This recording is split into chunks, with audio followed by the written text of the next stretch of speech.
గత 4-5 రోజుల నుంచి బాగా చర్చకొస్తోంది. భారత్ అంటే ద్వేషం లేదా మోడీ మీద ద్వేషాన్ని భారత్ మీద ద్వేషంగా చూపేవాళ్ళు, లేకపోతే చైనా మీద కోపంతో అభిమానంతో భారతదేశం గురించి తప్పుగా మాట్లాడేవాళ్ళు ఈ వాటర్ బాంబ్ ఇట్లాంటిది మాట్లాడుకొస్తున్నారు.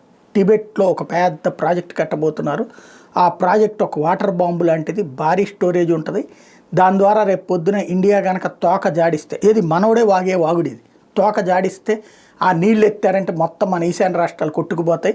నరేంద్ర మోడీకి షాక్ ఇస్తాడని చెప్పి ఇక్కడున్న దరిద్రులే మాట్లాడుతున్నది. నరేంద్ర మోడీ ఎవడే వాళ్ళు ఉంటాడు, రేపు పోతాడు. కానీ సమస్య ఎక్కడ వస్తుంది? అది భారతదేశానికి థ్రెట్ క్రియేట్ చేస్తున్నాడంటే వాస్తవంగా దానికి ఆల్టర్నేటివ్ ఆటోమేటిక్గా భారత్ దగ్గర ఉంటుంది. అరుణాచల్ ప్రదేశ్ దగ్గర మనం కూడా ఒక డ్యామ్ కడుతున్నాం అన్నది ఇంతకుముందే చెప్పుకున్నాం. అదే సందర్భంలో మనం డ్యామ్ ద్వారా మనం కూడా అవతల పాకిస్తాన్ వాళ్ళని దెబ్బకొట్టేటటువంటి అవకాశాలు ఉంటాయి. అట్లాగే బంగ్లాదేశ్ వాళ్ళని దెబ్బకొట్టే అవకాశాలు ఉంటాయి. బట్ అక్కడ లెక్కలు అక్కడే ఉంటాయి. ఇదంతా ఇప్పుడు ఎందుకు చెప్పాల్సి వస్తుందంటే, టిబెట్లో తాజాగా వచ్చినటువంటి భూకంపం 7 పాయింట్ల కిందన అమెరికా అంచనా వేసింది. 6.5, 6.4 అని చెప్పేసి వాళ్ళు అంచనా వేస్తున్నారు.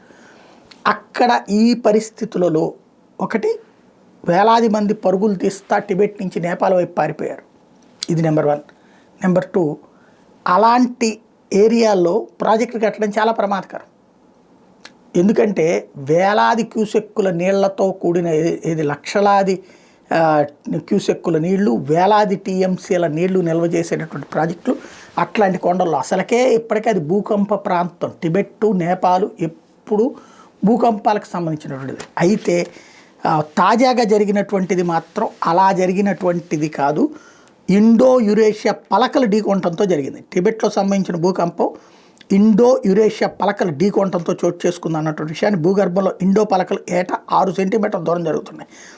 అటువైపు నుండి యురేషియా పలకలతో ఘర్షణ ఏర్పడటంతో ఇలా జరిగిందనేటటువంటిది ప్రస్తుతం భూగర్భ పరిశోధకులు అంచనా వేస్తున్నారు. ఇది సహజసిద్ధమైన భూకంపమే.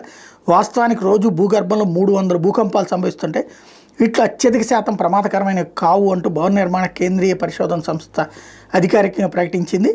భూగర్భంలో జరుగుతున్న పరిణామాలే ఇవన్నీ సహజంగా పర్వత శ్రేణుల వెంట భూకంపాలకే కారణం. హిమాలయ పర్వత శ్రేణుల వెంట భూకంపాలకు సంబంధించినటువంటి అనేక కారణాలు ఉంటాయి. కాఠ్మండులో తాము నిర్మించిన ఆసుపత్రులు, పాఠశాలలు మాత్రం సుస్థిరంగా ఉన్నాయన్నటువంటి విషయాన్ని ఈ సందర్భంగా గుర్తు చేశారు. భూకంపం వచ్చేటప్పుడు భూగర్భంలో ఒక పలక అంచుని మరో పలక కింద పైన పక్కగా బలంగా ఢీ ఉంటుంది. శాస్త్ర పరిభాషలో దీన్ని సబ్డక్షన్ అంటారు.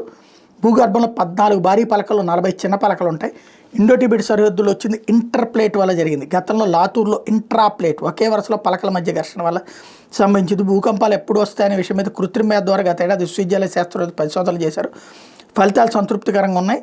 మరోవైపు మన దేశంలోని సైస్మిక్ జోన్లో ఉంటున్న ప్రజలు వాటిని తట్టుకునే ఇల్లు నిర్మించుకోవడం శ్రేయస్కరం అన్నటువంటిది కూడా ఇప్పుడు చెప్తున్నారు. వెరీ సింపుల్గా, ఈజీగా అర్థం కావాలంటే, 2 కార్లు ఇలా వెళ్తా ఉన్నప్పుడు పక్కన ఒకసారి రాసుకుంటే ఎట్లా ఉంటుందో అట్లాంటిది అనమాట ఇప్పుడు జరిగింది.